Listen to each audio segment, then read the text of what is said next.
Il est 7h40 sur Télématin, il est temps d'aller voir ce que nous prépare Julie Poirier. Bonjour Julie, alors est-ce que vous vous prenez pour Zizi Jeanmaire avec votre truc en plume là? C'est un peu ça quand même ce matin, Marie, effectivement, mais on est surtout là pour vous parler de l'art de la plume et du fameux métier de plumassier. On est avec Nelly qui est une artiste. Il faut savoir que ce métier, enfin que la plume a toujours existé, elle a toujours paré les hommes de pouvoir, Nelly, c'est ça, hein? Tout à fait. C'est un métier très ancien et qui est mondial, en fait. Tout homme a aimé se parer, universel, a aimé se parer de plumes. Voilà. Alors sachez que quand même en 1919, c'est l'apogée de la plume. C'est en France 425 maisons, il n'y en avait plus que 5 en 1980. Un engouement qui revient pour la plume, que ce soit pour les œuvres d'art. Et regardez ce petit gilet, ce petit boléro qui est fait pour nous, Marie, je le sens. C'est vraiment de la haute couture, ça c'est pour le cinéma, c'est aussi pour la joaillerie. Alors on a une petite question pour vous, Marie, est-ce que vous savez quelle plume c'est ça en fait? C'est de la que plume j'agite devant vous. Oh, c'est un pigeon, ça, non? D'autruche. C'est la plume d'autruche, bravo Marie. Ben Alors voilà. ça, les rois l'avaient sur la tête, hein, sur leur chapeau en fait. Sur Les chevaux.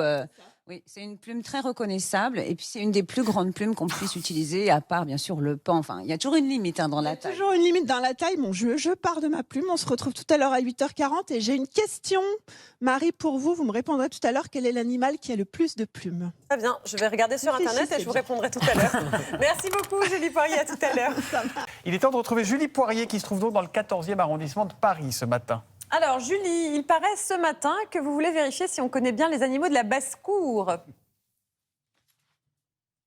C'est tout à fait ça, Marie. Mais alors, la basse-cour de luxe, hein, je vous le dis tout de suite, on va en parler dans quelques instants. On est avec Nelly qui travaille l'art de la plume depuis plus d'une trentaine d'années. Est-ce que vous savez déjà qu'avant, c'était les hommes, tout simplement, qui portaient des plumes à l'époque. Thomas, si vous étiez né comme ça au Moyen-Âge, vous auriez eu des belles plumes sur votre chapeau. Ça aurait À été l'époque, j'en magnifique portais, pour c'est vrai. Télématin. Ah, c'est ça, voilà. Et puis après, grâce à Marie-Antoinette, eh bien, la plume est devenue un objet, en tout cas, plus féminin. Nelly, on est avec vous ce matin. On va parler de votre travail, un travail assez incroyable. Regardez bien, il nous fait rêver ce petit boléro. Vous travaillez la plume. Alors là, ce sont des plumes teintées. Ça, vous travaillez pour la haute couture, mais ça, c'était pour le cinéma. Tout à fait. Ça, c'est une petite parure. C'est le petit boléro Tiger Lily, en fait, dans le film Pan, qui présente. C'est quoi Un comme petit plume là? Là, on a des plumes de quoi là? Là, on a des plumes, ça s'appelle des selles de coq. Ouais, C'est des des selles de plumes coq. qui sont transformées. Et toutes ces plumes sont teintées, c'est du collet. C'est la plume du cou de l'oiseau. Et ça, c'est vous qui les teintez ici dans votre atelier, en fait. Tout à fait. Moi, je fais toute la chaîne de fabrication dans mon métier. Ça, c'est vraiment pour le côté haute couture. Vous travaillez aussi pour la joaillerie. Regardez, Marie, on va vous montrer quelque chose dans l'infiniment petit. On dirait pas, mais tout ça, c'est travaillé à la plume, Nelly. Oui, là, on voit la proportion. Quand je mets mes mains à côté, voilà. Là, on est dans la miniature. Ce sont des oiseaux revisités qui ont été présentés dans des cadrans de montres. Donc, tout petit, avec de la pierre dure. Donc, tout un élément de décor et d'association de texture et de matière. On est vraiment dans les tout petits éléments, 3 petites barbes de plumes. Pour vous montrer une petite barbe. C'est ça, à peu près, ouais. Voilà, c'est mini, une barbe. Une petite barbe comme ça. Et encore, celle-ci, elle est très grande. Elle est très grande, ouais. Mais vous voyez les reflets? On voit bien les reflets et on les prend une par une. C'est Voilà, des centaines d'heures de travail. Marie, j'ai un petit jeu pour vous. Tout à l'heure, déjà, on vous a demandé si vous saviez quel était l'oiseau qui avait le plus de plumes. Alors c'est le marin-pêcheur. Le Non, martin-pêcheur. c'est le cygne, le gros cygne. Ah ben. avec toutes ses- Pourquoi le cygne? Pourquoi le cygne? Parce qu'il a un long cou. Parce qu'il a un long cou. Et c'est là où il y a beaucoup Allez, de très matière. rapidement, La est-ce que girafe. vous reconnaissez ces plumes-là? Est-ce que ça vous dit quelque chose, ces petites plumes-là? Bon, là, elles sont teintées, mais la C'est des forme... plumes de flamant rose. Autruche. Autruche. Non, alors Non. l'autruche, c'est un peu plus gros. Hein. Ça, on est sur du coq. Thomas, là, on est sur du faisan.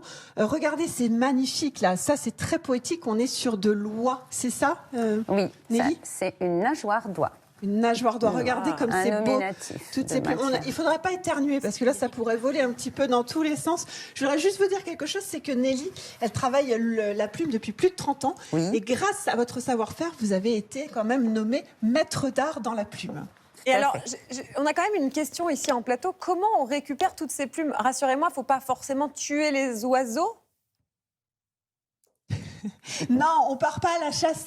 On part pas à la chasse au coq, Nelly, très rapidement. Ça, c'est une de vos œuvres parce que vous êtes artiste. Ce sont des plumes de haras. Et tout ça, c'est certifié, c'est encadré. On récupère les plumes une par une chez des éleveurs, en fait, c'est ça? Tout à fait, chez les éleveurs. Principalement, voilà, des plumes comme ça d'oiseaux rares sont répertoriées, classifiées. Oui, non, il faut surtout pas on les tue pas, les oiseaux. On attend la mue, en fait, c'est ça. Là, ce sont le haras. Et les haras, vous avez mis 3 ans à faire Pour cette œuvre, en tout cas, ça a été 3 ans de plumes tombées des mues des oiseaux. Mais il y a un marché de la plume aussi, puisqu'on consomme des poulets, des pintades, des dindons. Alors ça, c'est ça. Ça, c'est la consommation courante. Et il y a quand même de l'élevage des espèces d'oiseaux. Et on mange pas encore les plumes, donc on récupère ces matériaux qui rentrent dans la fabrication. Et dans le domaine. Comme moi, par exemple. Là, c'est de la dinde. Je porte de la dinde, Marie, ce matin. Voilà. Merci beaucoup, Julie. Merci, Nelly. Merci. Et on vous salue avec des Merci plumes. à vous. Absolument. Après les animaux de la À basse-cour, les immanquables de Télématin, ça caquette aussi un peu. C'est juste après la pub. À tout de suite.